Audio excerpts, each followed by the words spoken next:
همراهان مونستیوب، اگر پیگیر ویدیوهای جنجالی باشید، آقای آیدین زواری با یه خانمی به نام ادا درباره نگار یوسفی مصاحبه کرده بود که این خانم ادعا داشت که ادمین سابق نگار یوسفی و یه تعدادی افشاگری کرد. الان این خانم در چنل خودش، یعنی خانم ادا، گفت یه سری مدارک برای کودک آزاری ساره ادمین خانم نگار یوسفی و کلاهبرداری چندین میلیونی خانم نگار یوسفی قرار افشاگری کنه. این ویدیو رو از اول تا آخر براتون میذارم و لطف کنید نظرتون رو برام بنویسید. به نظرتون خانم ادا درست میگه یا نه اونا درست میگن؟ و اینم بگم صدای اضافه‌ای که زیر صحبت‌های خانم ادا میشنوید مال ویدیو اصلی خودشون بود و ایراد از ویدیو بنده نیست. اومدم یه صحبتی با هم دیگه داشته باشیم و حساب کارم دست یه سری افرادی که ایران ما رو طویله خطاب کردن، در صورتی که طویله جایی که بزرگ شدن حساب کار دستشون بیاد.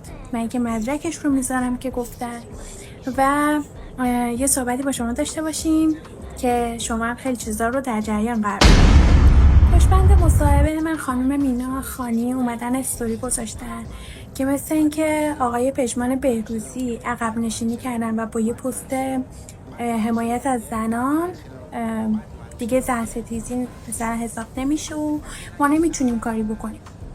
و خیلی جالبه که نوشته بودن تو استوریشون که اگر ما گفتیم امضا کنیم یعنی قول بستن پیج رو به شما دادیم.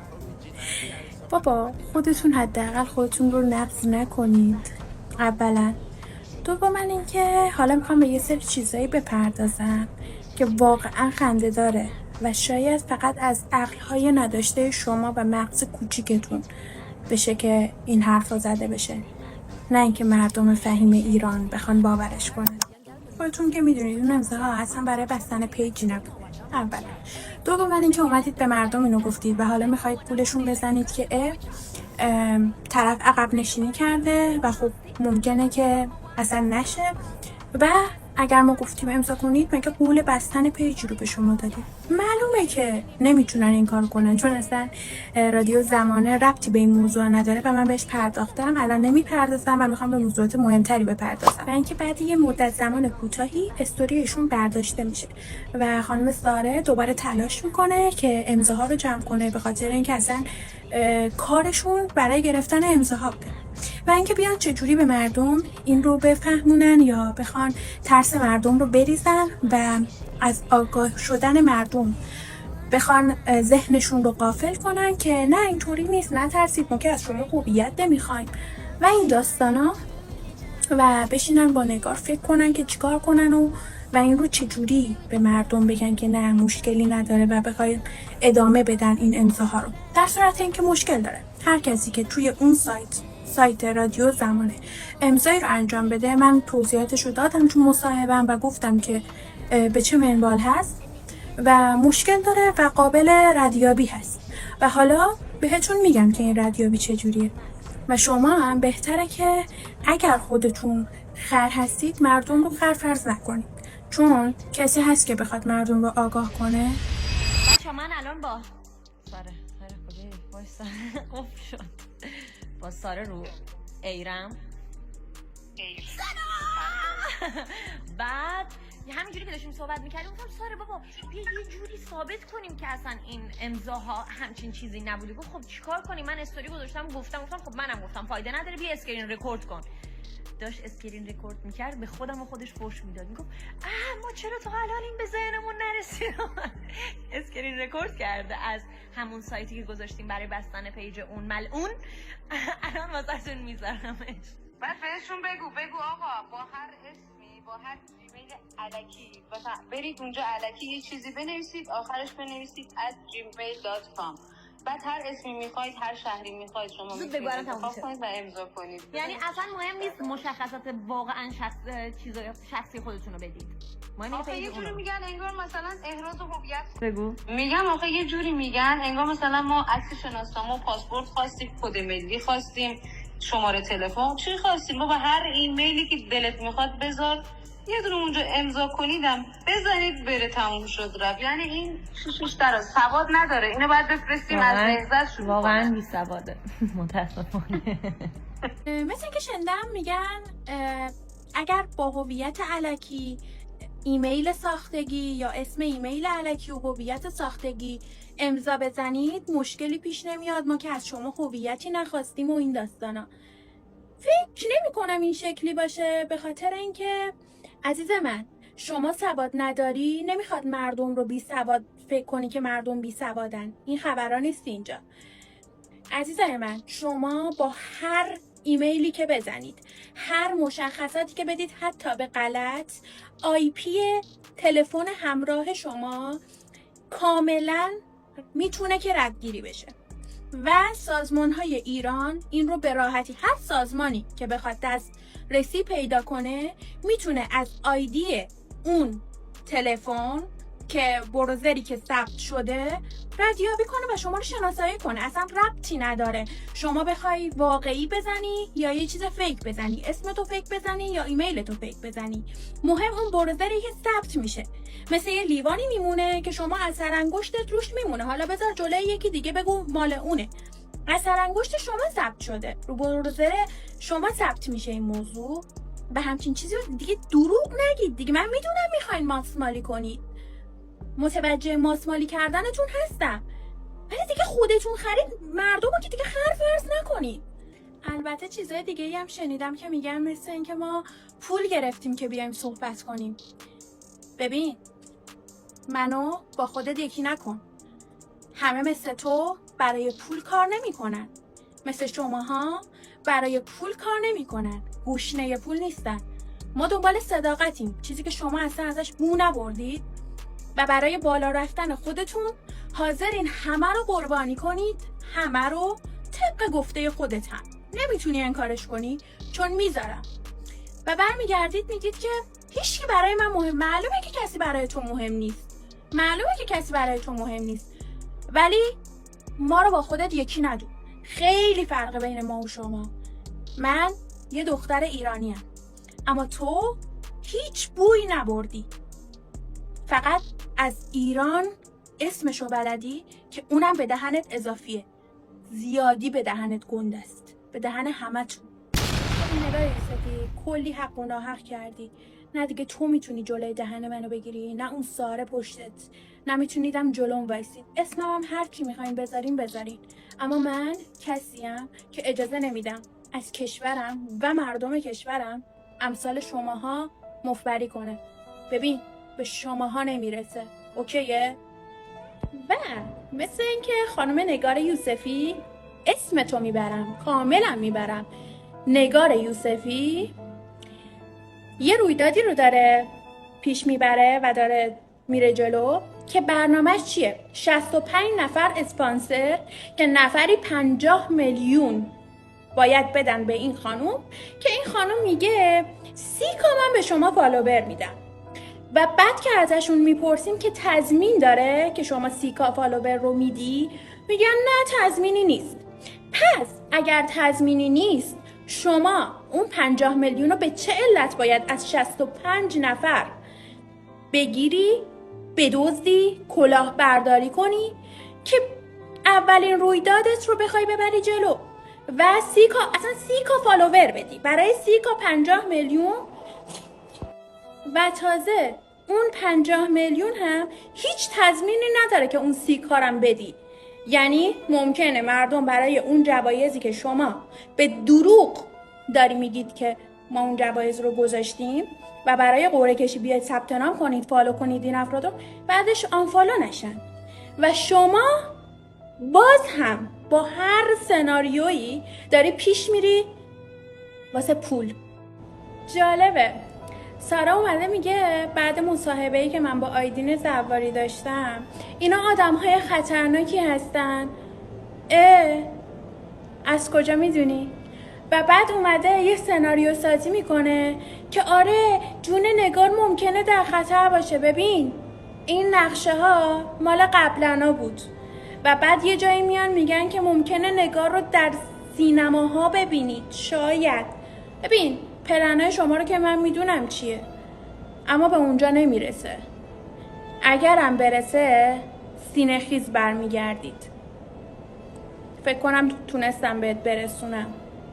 بگیرش منظورم. چی شد خانم ساره؟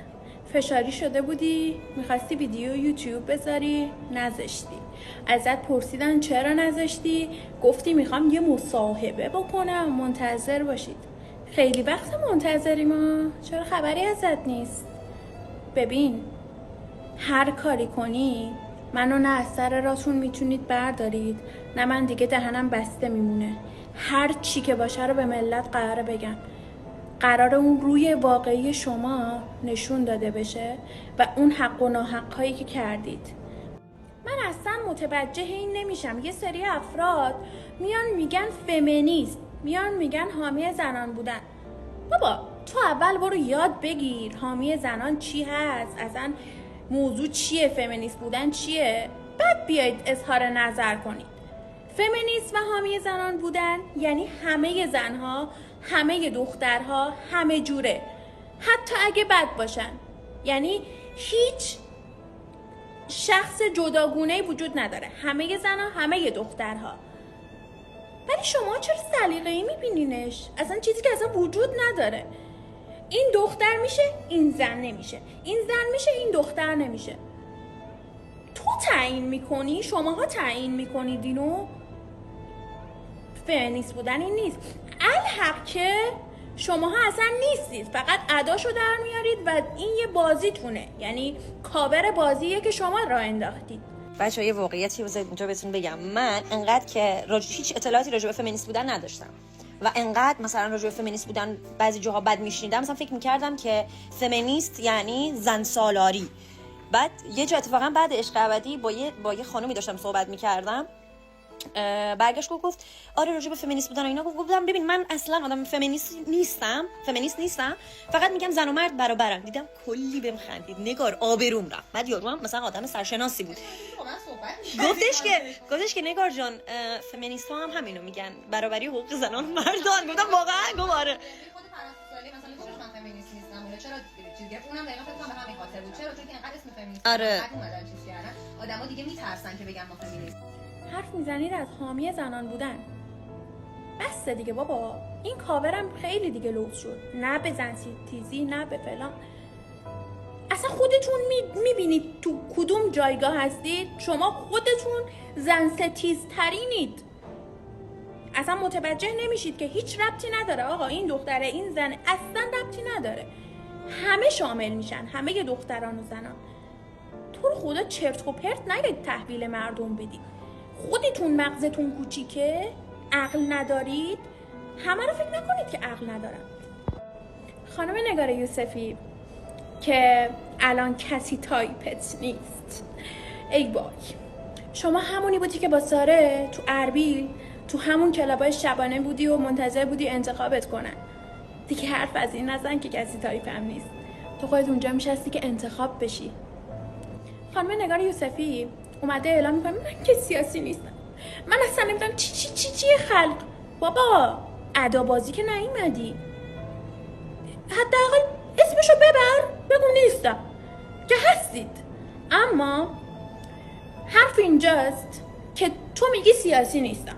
اوکی، چرا کاور پست مسیح النژاد تویی؟